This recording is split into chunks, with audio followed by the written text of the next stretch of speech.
welcome back to my channel. Today, eek, that's a little bit bouncy. Today I'm going to share with you what my upcoming 5th grader is going to use for this 2025-2026 school year.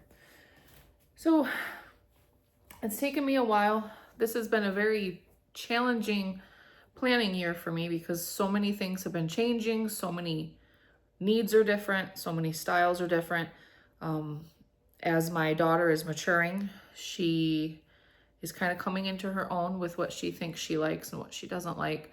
But also I'm better equipped right now to address some of her needs, whereas the last few years it's been difficult because of constantly being pregnant, bed rest, young babies. It's just, I've been using whatever it was that I could that was easiest to facilitate, that still got her from point A to point B without too much strain on me physically.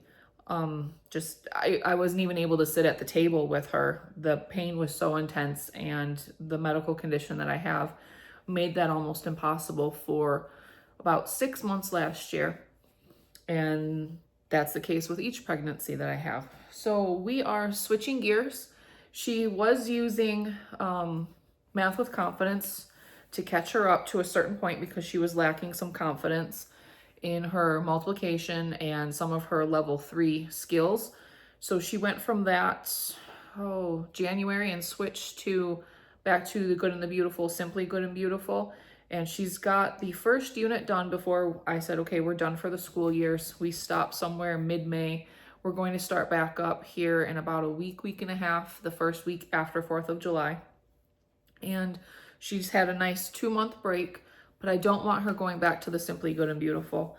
After going back through the original, looking at level K for my young kindergarten daughter, I don't want to use the Simply Good and Beautiful products anymore. I'll use bits and pieces from them, some of their puzzles and print-offs, and some of their pages as needed for review. But even then, I would rather use master books for review and sticking points, just because it's easier. There's a lot more white space. If you've never seen it, look at their samples. They have a lot of white space.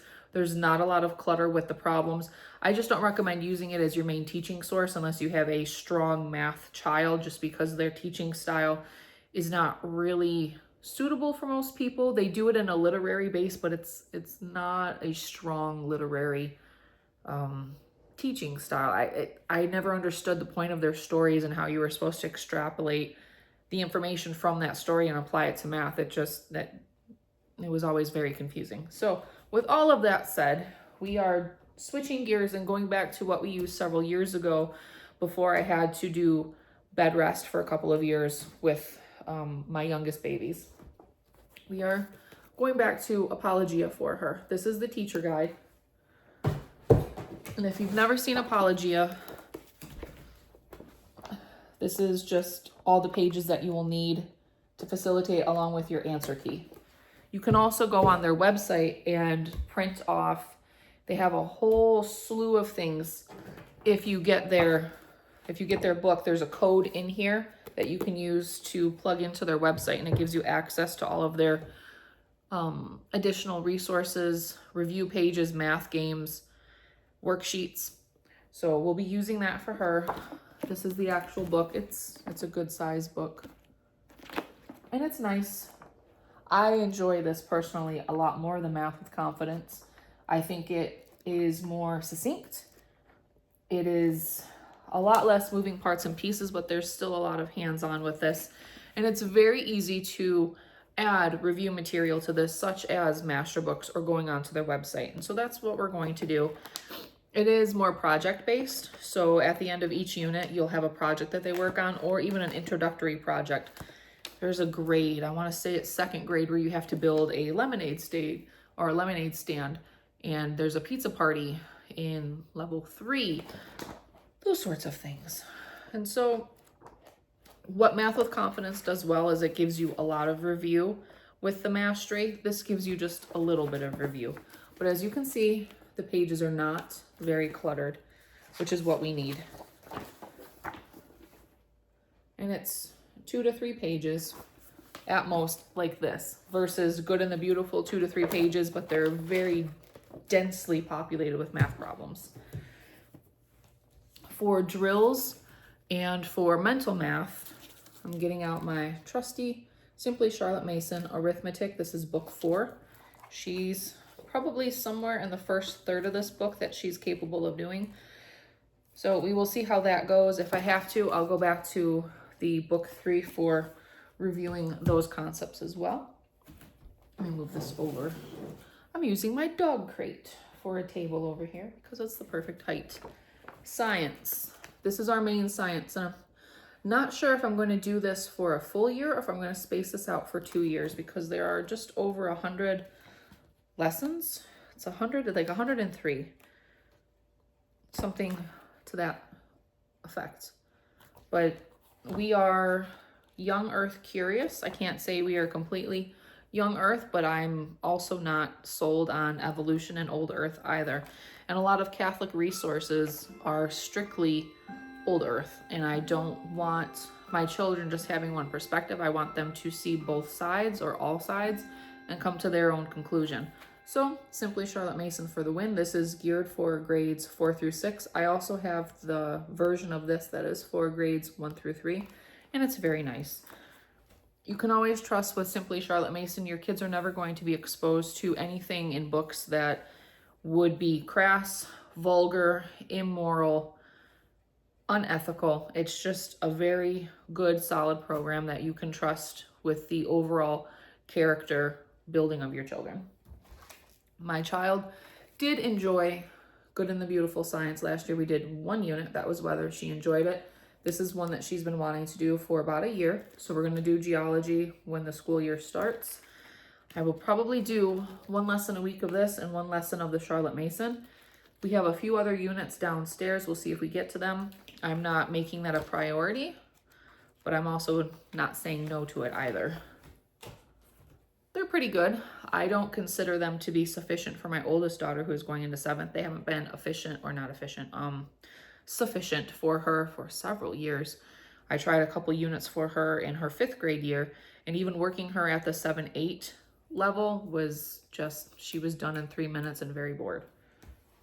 I do think that they are watered down, very watered down, but they are good for building upon. So it's a good spine. It gives you your individual topics of study. And then it's very easy to add living books to this to make it more sufficient for your needs, for your child to learn what they need to learn. But just on its own, I'm not always a fan.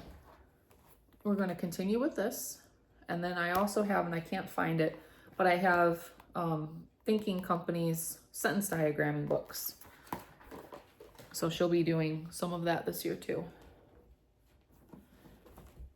We will be finishing up the last units of Story of the Civilization, Volume 2. This is a Catholic book. It is done in dramatic living format. It comes with audio. The audios are really good. And when we're done with that, we will be jumping to Volume 3. And this starts to cover some American history, but also it goes up to a little bit of modern history. And for about 10 to 14 units, we will try The Good and the Beautiful's Volume 1.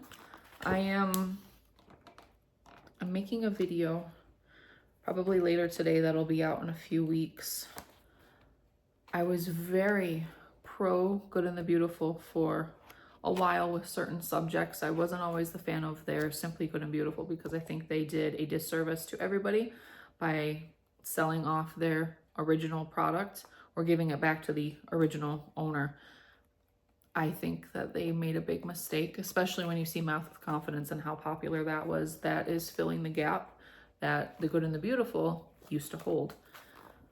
I'm skeptical, but I'm optimistic that this will be a good fit for our family. There are several chapters, several lessons that we haven't seen in other history texts. That's why I'm using it for supplemental. We will see how it goes with all of my children.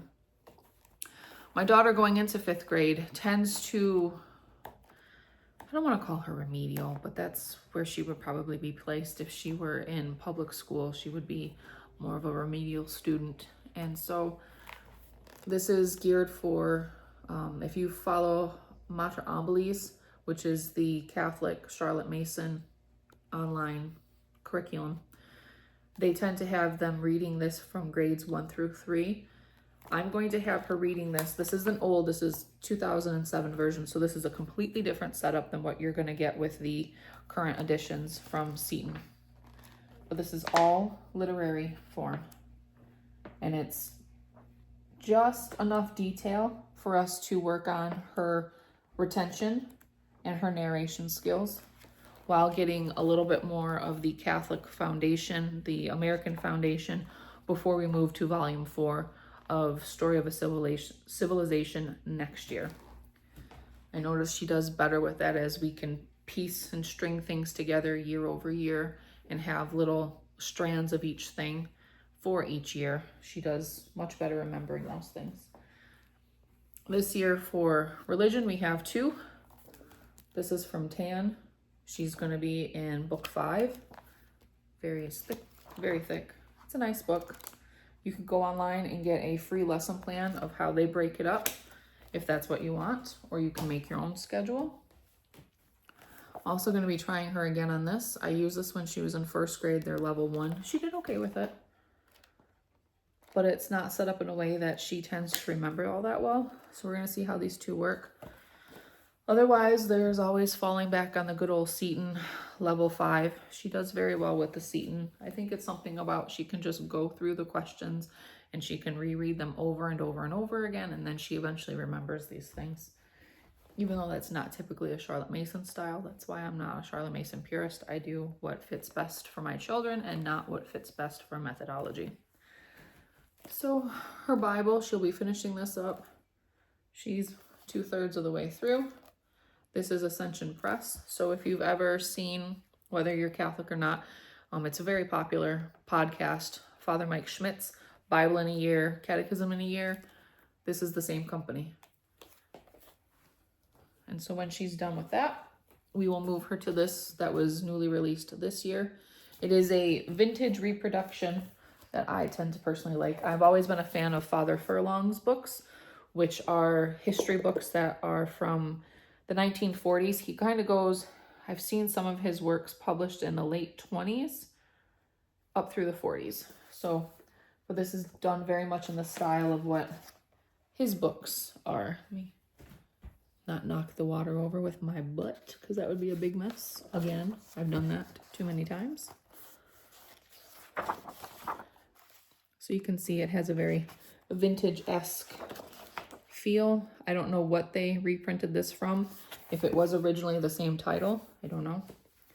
But we're going to give that a shot. And here's my binder of some of our book lists for her to take into the library. So as a part of our language arts, I always assign 2 chapter books a week. One is for literature, classic, some of it's modern. And then the other tends to fall in line with something that we're studying. So it's a history chapter book, it's a science, something of that nature. And I also do picture books for her still, because she still does really well with those. So she'll get a couple of picture books a week for both history and science, along with her 2 chapter books. So that's why I'm having this here, just to remind me that's not the only thing that we're doing for language arts. So this is where I'm still very torn, and I still have not decided what we're going to do. And it's just, I think it's going to go based on how she's feeling, how she is responding to everything this year.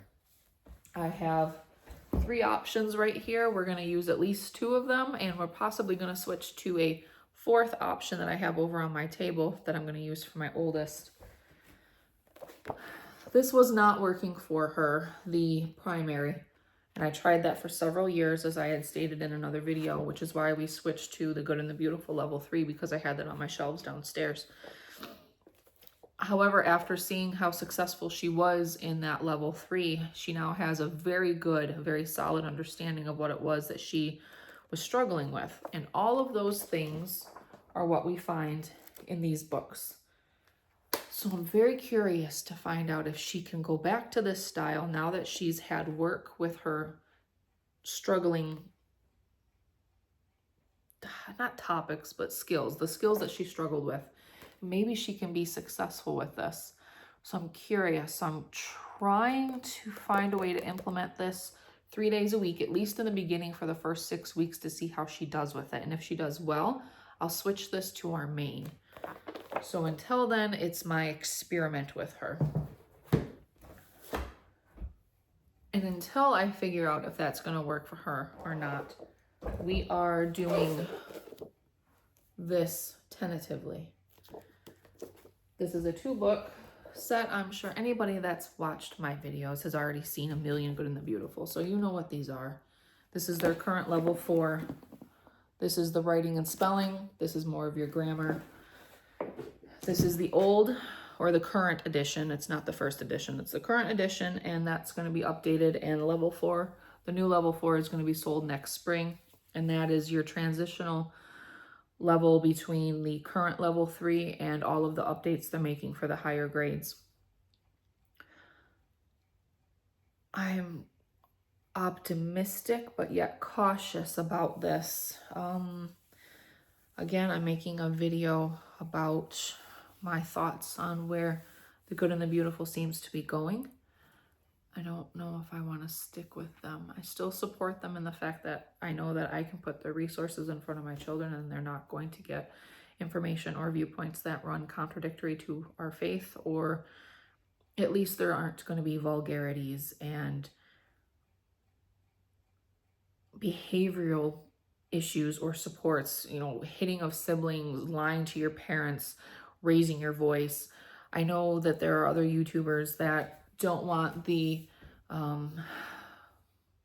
that style of literature put in their children's hands because they don't want the goody two-shoes and they don't want this unrealistic expectation placed upon their children. However, we live in a world where those viewpoints are this tiny, and to find those books, you have to go out of your way to get those books. And it would be nice once in a while to show your children that, hey, you don't have to smack your siblings around, or you don't have to have an attitude with your parents, or no, it's not acceptable to call other people stupid and idiots, or talk about adult topics in 7th grade literature. You don't need that. So I do support them from that standpoint. I don't know if I want to stick with them like I was thinking I would. Just because at some point there's not going to be support for the current levels, and their current levels, like what I just showed you, those are already watered down from what their first editions were, which I already have downstairs on my shelves and stored in my computer. There's a big difference between the first edition levels with these levels of what they expect in material, and the editions that are going to be released have been watered down even more. I don't like that. We live in a society where everything is watered down. We don't need more of that. Tangent. So not sure I want to stick with that. And then the last thing is she's expressed interest in wanting to maybe go back to this. She waffles back and forth. Some days she wants to, some days she doesn't want to. So I have this, I have all of the levels, so we can pull it out. I have these editions as well as the second editions. So if she wants to do it, we can add. It's not a big deal. It won't take long. So that's where I'm at. Language arts, it's going to be it's going to be progress. It's going to be updating and seeing how everything plays out. A work in progress is what I was looking for. It's going to be a work in progress over these next couple of months to see where she's at, what her needs are, and what resources are working, what resources are not. And that is my video for level 5. If you have any questions, comments, ideas, please share them below. Don't forget to like and subscribe, and I will see you later.